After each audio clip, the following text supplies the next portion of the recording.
جن لوگوں نے کفر اپنایا ہے ہم عنقریب ان کے دلوں میں رعب ڈال دیں گے، کیونکہ انہوں نے اللہ کی خدائی میں ایسی چیزوں کو شریک ٹھہرایا ہے جن کے بارے میں اللہ نے کوئی دلیل نہیں اتاری۔ ان کا ٹھکانہ جہنم ہے اور وہ ظالموں کا بدترین ٹھکانہ ہے۔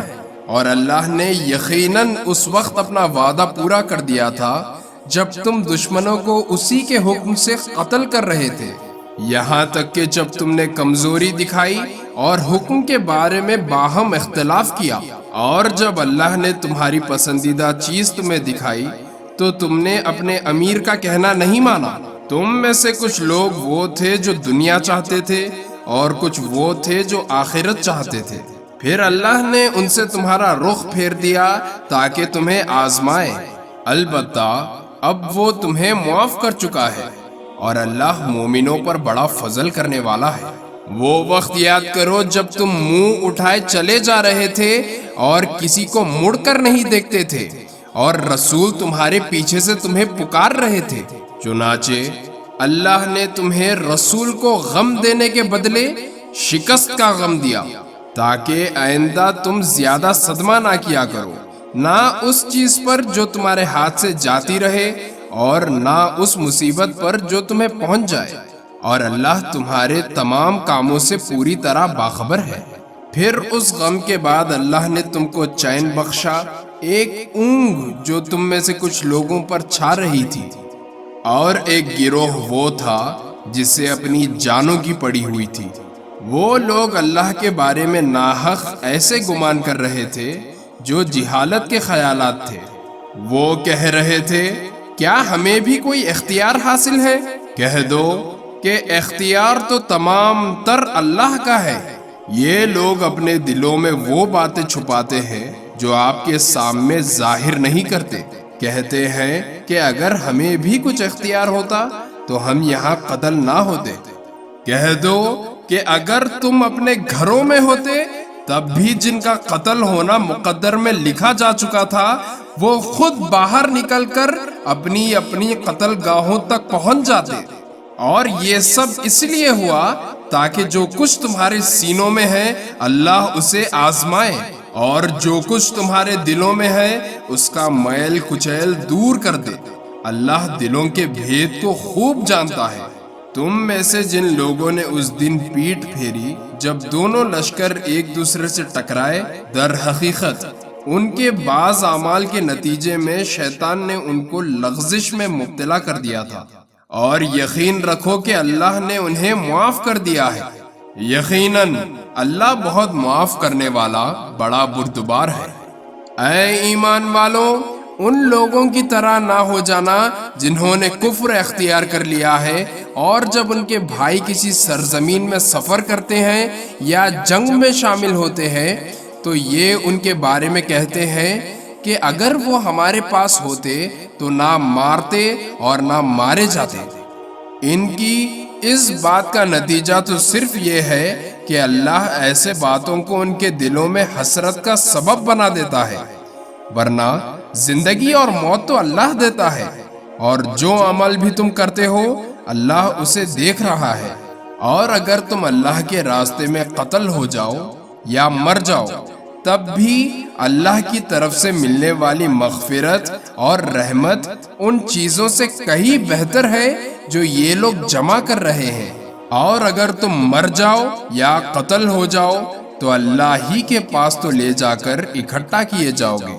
ان واقعات کے بعد اللہ کی رحمت ہی تھی جس کی بنا پر اے پیغمبر تم نے ان لوگوں سے نرمی کا برتاؤ کیا، اور اگر تم سخت مزاج اور سخت دل والے ہوتے تو یہ تمہارے آس پاس سے ہٹ کر تتر بتر ہو جاتے۔ لہٰذا ان کو معاف کر دو، ان کے لیے مغفرت کی دعا کرو، اور ان سے اہم معاملات میں مشورے لیتے رہو۔ پھر جب تم رائے پختہ کر کے کسی بات کا عہد کر لو تو اللہ پر بھروسہ کرو، اللہ یقیناً توکل کرنے والوں سے محبت کرتا ہے۔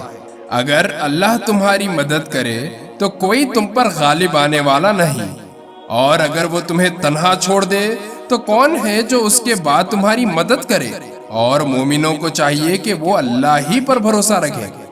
اور کسی نبی سے یہ نہیں ہو سکتا کہ وہ مال غنیمت میں خیانت کرے، اور جو کوئی خیانت کرے گا وہ قیامت کے دن وہ چیز لے کر آئے گا جو اس نے خیانت کر کے لی ہوگی، پھر ہر شخص کو اس کے کیے کا پورا پورا بدلہ دیا جائے گا، اور کسی پر کوئی ظلم نہیں ہوگا۔ بھلا جو شخص اللہ کی خوشنودی کا تابع ہو وہ اس شخص کی طرح ہو سکتا ہے جو اللہ کی طرف سے ناراضی لے کر لوٹا ہو اور جس کا ٹھکانہ جہنم ہو، اور وہ بہت برا ٹھکانہ ہے۔ اللہ کے نزدیک ان لوگوں کے درجات مختلف ہے، اور جو کچھ یہ کرتے ہیں اللہ اس کو خوب دیکھتا ہے۔ حقیقت یہ ہے کہ اللہ نے مومنوں پر بڑا احسان کیا کہ ان کے درمیان انہی میں سے ایک رسول بھیجا جو ان کے سامنے اللہ کی آیتوں کی تلاوت کرے، انہیں پاک صاف بنائے اور انہیں کتاب اور حکمت کی تعلیم دے، جبکہ یہ لوگ اس سے پہلے یقیناً کھلی گمراہی میں مبتلا تھے۔ جب تمہیں ایک ایسی مصیبت پہنچی جس سے دگنی تم دشمنوں کو پہنچا چکے تھے، تو کیا تم ایسے موقع پر یہ کہتے ہو کہ یہ مصیبت کہاں سے آ گئی؟ کہہ دو کہ یہ خود تمہاری طرف سے آئی ہے، بے شک اللہ ہر چیز پر قادر ہے۔ اور تمہیں جو مصیبت اس دن پہنچی جب دونوں لشکر ٹکرائے تھے، وہ اللہ کے حکم سے پہنچی تاکہ وہ مومنوں کو بھی پرکھ کر دیکھ لے اور منافقوں کو بھی دیکھ لے۔ اور جب ان منافقوں سے کہا گیا تھا کہ آؤ اللہ کے راستے میں جنگ کرو یا دفاع کرو، تو انہوں نے کہا تھا اگر ہم دیکھتے کہ جنگ کی طرح جنگ ہوگی تو ہم ضرور آپ کے پیچھے چلتے۔ اس دن جب وہ یہ بات کہہ رہے تھے وہ ایمان کی بنسبت کفر سے زیادہ قریب تھے۔ وہ اپنے منہ سے وہ بات کہتے ہیں جو ان کے دلوں میں نہیں ہوتی، اور جو کچھ یہ چھپاتے ہیں اللہ اسے خوب جانتا ہے۔ یہ وہ لوگ ہیں جو اپنے شہید بھائیوں کے بارے میں بیٹھے بیٹھے یہ باتیں بناتے ہیں کہ اگر وہ ہماری بات مانتے تو قتل نہ ہوتے۔ کہہ دو کہ اگر تم سچے ہو تو خود اپنے آپ ہی سے موت کو ٹال دینا، اور اے پیغمبر جو لوگ اللہ کے راستے میں قتل ہوئے ہیں انہیں ہرگز مردہ نہ سمجھنا، بلکہ وہ زندہ ہیں، انہیں اپنے رب کے پاس رزق ملتا ہے۔ اللہ نے ان کو اپنے فضل سے جو کچھ دیا ہے وہ اس پر خوش و خرم ہے، اور ان کے پیچھے جو لوگ ابھی ان کے ساتھ شہادت میں شامل نہیں ہوئے ان کے بارے میں اس بات پر بھی خوشی مناتے ہیں کہ جب وہ ان سے آ کر ملیں گے تو نہ ان پر کوئی خوف ہوگا اور نہ وہ غمگین ہوں گے۔ وہ اللہ کی نعمت اور فضل پر بھی خوشی مناتے ہیں، اور اس بات پر بھی کہ اللہ مومنوں کا اجر ضائع نہیں کرتا۔ وہ لوگ جنہوں نے زخم کھانے کے بعد بھی اللہ اور رسول کی پکار کا فرما برداری سے جواب دیا، ایسے نیک اور متقی لوگوں کے لیے زبردست اجر ہے۔ وہ لوگ جن سے کہنے والوں نے کہا تھا کہ یہ مکہ کے کافر لوگ تمہارے مقابلے کے لیے پھر سے جمع ہو گئے ہیں، لہٰذا ان سے ڈرتے رہنا، تو اس خبر نے ان کے ایمان میں اور اضافہ کر دیا، اور وہ بول اٹھے کہ ہمارے لیے اللہ کافی ہے اور وہ بہترین کارساز ہے۔